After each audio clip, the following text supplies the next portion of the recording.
हमारी बाला भैया रहने दीजिए, चलिएगा। चलिए बाला भैया।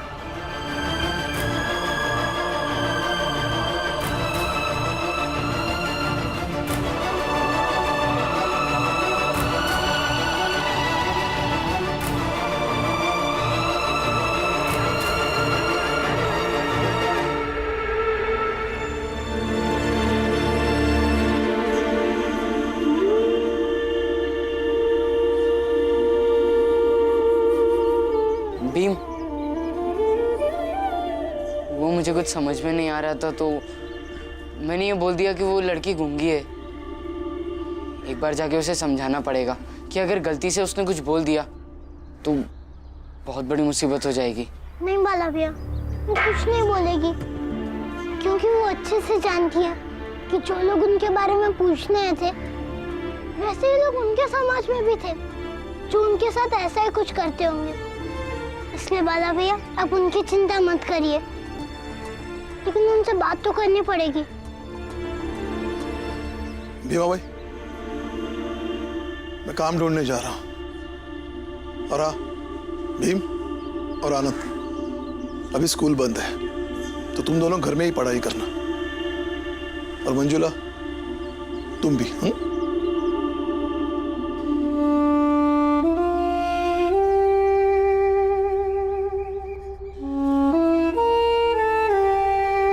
और बाला, तुम भी अपने बाजा बजाने के काम पर ध्यान देना।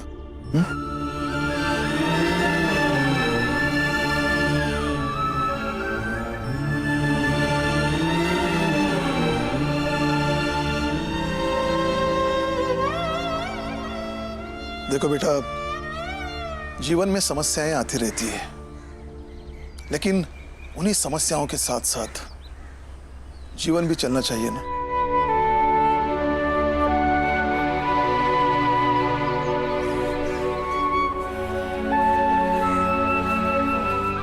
मामा जी,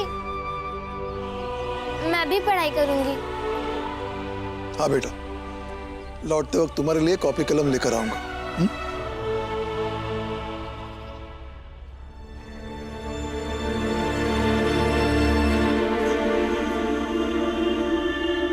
आई, जाकर उनसे बात कीजिए ना।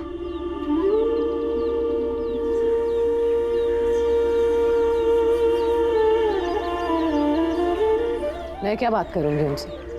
यही कि महाराज, वो औरत गूंगी है। बाला और भीमराव ने भी हमें उसके बारे में कुछ नहीं बताया। गूंगी है? जी महाराज। और उन दोनों ने तुम्हें कुछ नहीं बताया, या तुम दोनों कुछ पूछ नहीं सके उसे? नहीं महाराज, हमने पूछा था, लेकिन भीमराव ने कुटिया के बाहर एक कागज चिपका दिया था। उस पर लिखा था विश्राम गृह, और कह रहा था कि कोई भी पैसे देकर इस कुटिया में विश्राम कर सकता है। अब महाराज, ऐसे में समझ में नहीं आया कि उससे क्या पूछे, कैसे पूछे। शर्म नहीं आती तुम्हें कि उस छोटी जाति के बच्चों ने ऐसा कुछ किया कि तुम दोनों का दिमाग ही काम करना बंद कर दिया? अरे उन्होंने नहीं बताया, आसपास के गांव में जाओ, पता करो, कोई ना कोई होगा जो उस गूंगी औरत के बारे में कुछ ना कुछ जानता होगा। जी महाराज। और अगर ये काम ना हो पाया तो अपनी ये मनहूस शक्ल लेकर वापस मत आना। इस इलाके के सबसे अमीर आदमी बनते हो, किंतु एक काम नहीं होता तुमसे, ना कोई काम करवा भी सकते हो। जाओ।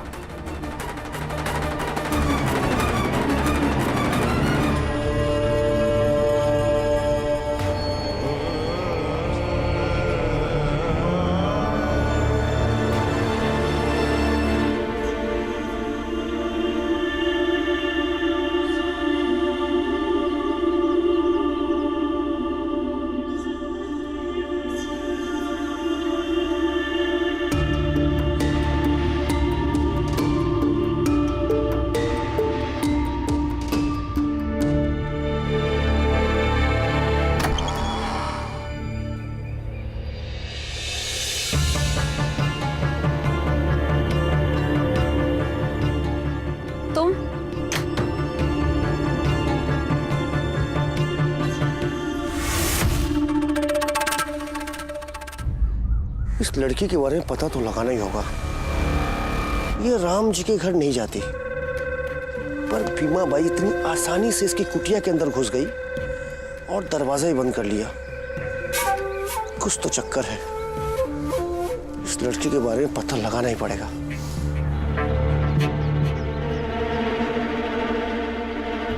देखिए, मेरे पैर जमीन पर नहीं है बल्कि इस कपड़े के ऊपर है, तो आपकी ये जगह अपवित्र अशुद्ध नहीं हो रही है। बस कुछ बात करनी है आपसे, फिर चली जाऊंगी। क्या बात? आप यहाँ जीवन भर नहीं रह सकती, आप भी जानती है ये बात। तो आगे कुछ सोचा है आपने? आपके घर का पता दे दीजिए, मैं खबर भिजवा देती हूँ कि आप यहाँ पर है तो। नहीं नहीं, उसकी कोई जरूरत नहीं। मैं कभी उन लोगों के पास नहीं जाऊंगी। उन लोगों ने मेरा जीवन नर्क बनाकर रख दिया था। मैं फिर से उस दुनिया में नहीं जाना चाहती जहाँ लोग विधवा को अभिशाप बनाकर जीने में मजबूर करते हैं।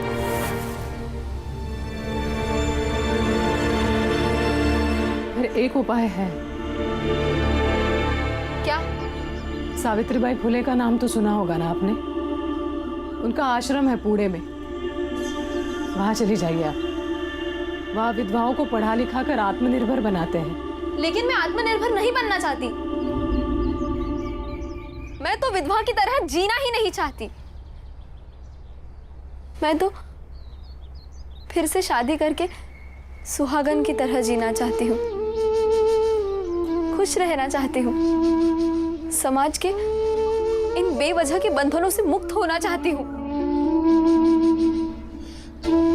बाला ने बताया मुझे कि कोई थे जो आपके साथ जीवन शुरू करना चाहते थे, लेकिन वो आए नहीं। उनका पता दे दीजिए, मैं जाकर पूछती हूँ उनसे कि वो क्यों नहीं आए। कैसे जाओगी तुम? उसका परिवार इलाके का सबसे उच्च कुल और श्रेष्ठ परिवार है। धर्म, कर्म, परंपरा अक्षरशः माना जाता है उसके घर में। तुम सबकी छाया भी उसके घर के आसपास पड़ी ना, तो वो सब अशुद्ध हो जाएंगे।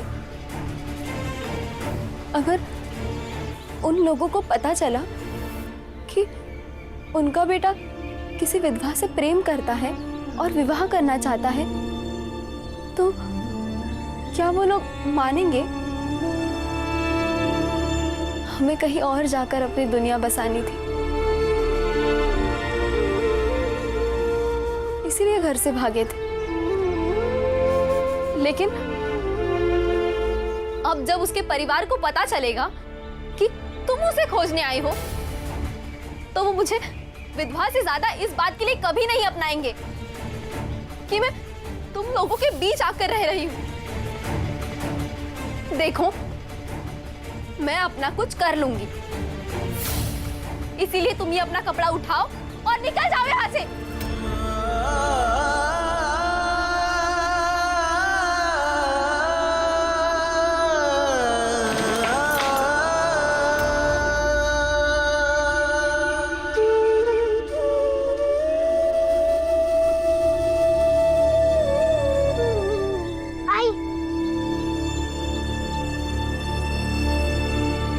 इसमें आपके रहने के लिए जो जो अति आवश्यक सामान है वो सब है। वाला भैया जहाँ बाजा बजाते हैं वहीं पास में एक दुकान है, वहाँ से उधार मांग कर लाए हैं। झोला फेंक दीजिएगा, उसके बाद अंदर का सामान आप इस्तेमाल कर सकती हैं, क्योंकि हमने कुछ भी नहीं छुआ।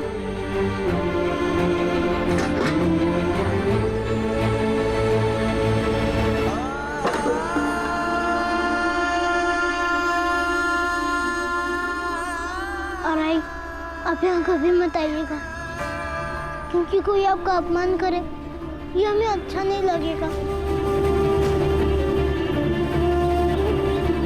हम चाहे जितनी छोटी जात के, मगर हमारे लिए हमारी यही सबसे बड़ी है, सबसे ऊंचा स्थान है आपका।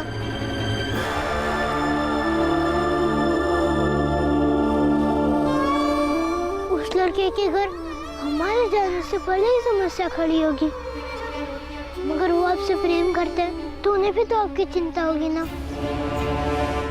स्लैब एक चिट्ठी लिख दीजिए उनके नाम की। मैं और बाला भैया जाकर उन्हें दे आएंगे रात के अंधेरे में। और रात के अंधेरे में उन्हें उनसे मिलने में कोई समस्या नहीं होगी। बड़ी जात वालों के साथ रहते रहते हम ये बात तो समझ गए हैं। आई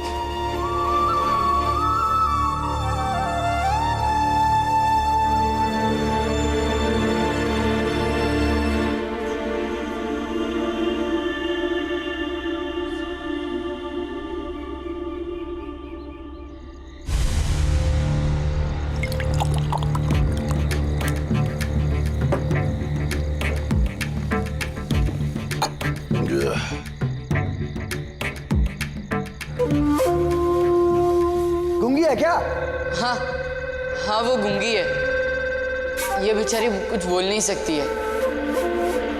इस इलाके के सबसे अमीर आदमी बनते हो, किंतु एक काम नहीं होता तुमसे, और ना कोई काम करवा भी सकते हो।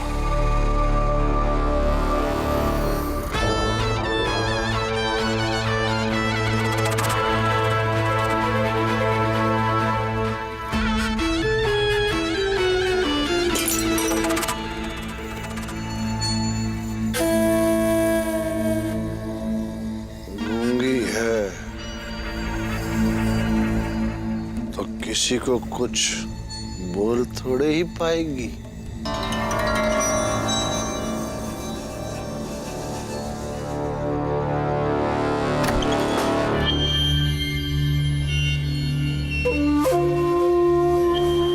घबरा मत, घबरा मत, घबरा मत, डर मत। मैं तो तेरा भला करने आया हूँ पगली। रख।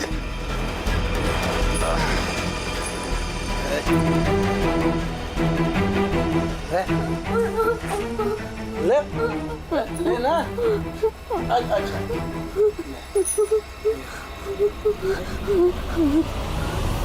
देख, बाहर बहुत अंधेरा है, किसी को कुछ पता नहीं चलेगा। अभी जो इस बंद कमरे में होने वाला है ना, वो तू किसी को बता ही नहीं पाएगी, क्योंकि तू गूंगी है ना। अरे कहाँ भागते जा रही है?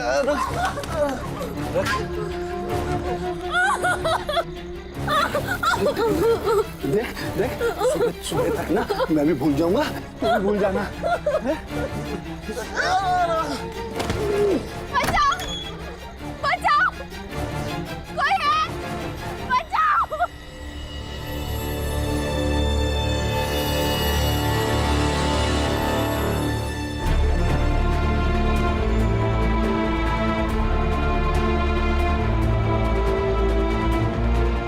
सेठ जी, आप इतनी रात को इसकी कुटिया में क्या कर रहे थे?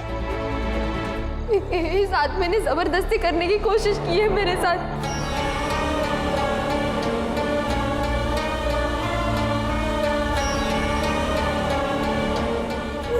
नहीं, ये झूठ बोल रही है। जबरदस्ती करने नहीं आया था मैं, बल्कि सच उगलवाने आया था, क्योंकि मैं जानता था हमेशा की तरह ये नाटक करने वाला पिद्दी का परिवार इसमें भी कोई नाटक कर रहा होगा, और इसका गूंगा होना उसी नाटक का एक हिस्सा होगा। इसलिए आया था, ये जानते हुए कि जब इसकी इज्जत में बात आएगी तो ये चीखेगी भी और बोलेगी भी।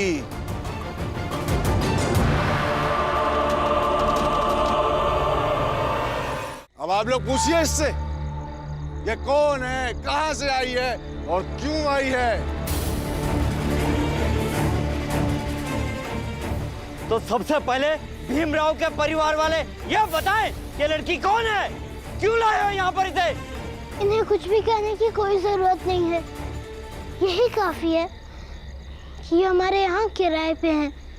ये तब तक यहाँ रहेंगी जब तक ये किराया देंगी, फिर चली जाएंगी। आप जाइए अंदर। रुक, गाना रुक। देरी हो गई क्या? रुक, नहीं रुक।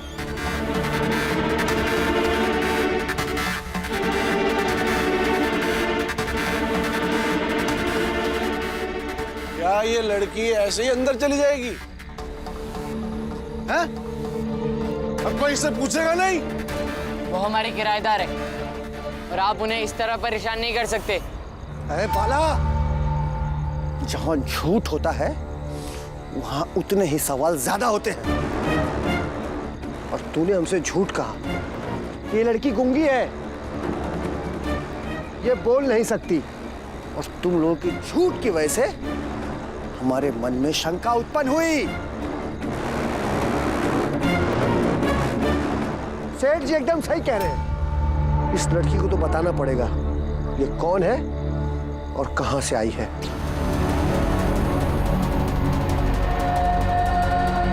वैसे तुम लोगों को हमसे झूठ बोलने की क्या जरूरत थी? जरूरत थी, इसलिए जरूरत थी क्योंकि आप लोग सवाल बहुत पूछते हैं। आपके मोहल्ले में कोई आया है और आप मेहमान नवाजी करने की बजाय उन्हें परेशान कर रहे हैं। अरे भाड़ में गई मेहमान नवाजी। लड़के सुन, अगर तुझे यहाँ रहना है तो सच बताना होगा, ऐसे हम तुझे नहीं रहने देंगे। क्यों भाइयों? हाँ, बताना पड़ेगा।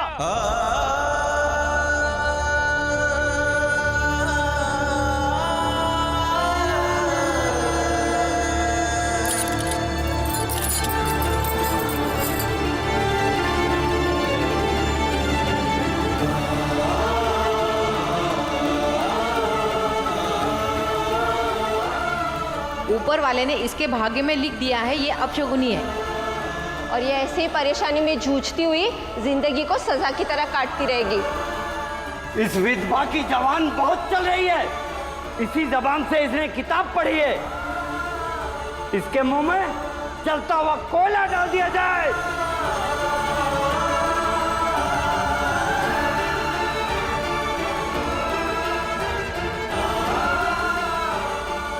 सच जानकर ये लोग इसके साथ वही करेंगे जो माधवी दीदी के साथ किया था। हमें सच जानना है। क्यों भाइयों? इसे सच तो बताना ही होगा। बता दीजिए इन्हें सच, नहीं तो ये लोग अपना काम धाम छोड़ के यहीं बैठ जाएंगे। भीम, हाँ वाला भैया, बोलने दीजिए इन्हें सच। हमें भी तो पता नहीं है कि क्या है सच, हमें भी तो पता होना चाहिए। बताइए सच, कुछ मत कहिएगा, चुपचाप अंदर चले आइए। बताइए ना सच, बताइए। कहाँ जा रही है? दरवाजा खोल, बाहर निकल।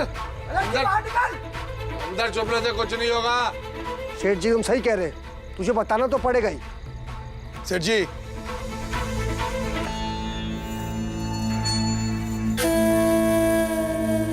सकपाल है छोटी जात का। यहाँ जो भी लोग हैं उन्हें आप ये कहकर बेवकूफ बना सकते हैं कि आप सच जानने के लिए आए थे, जबकि सच ये है कि आप एक गंदी नजर लेकर आए थे। पहले आप अपने सच को स्वीकार कीजिए, फिर ये लड़की भी सच बताएगी। अगर नहीं तो आप यहां से चले जाइए और दोबारा यहां कभी मत आइए। और हाँ, मेरी ये बात याद रखिएगा। सेठ जी इसे तो बाद में देख लेंगे, चलिए अभी। चलो भाइयों, इसे बाद में देख लेंगे। चलिए सेठ जी चलिए।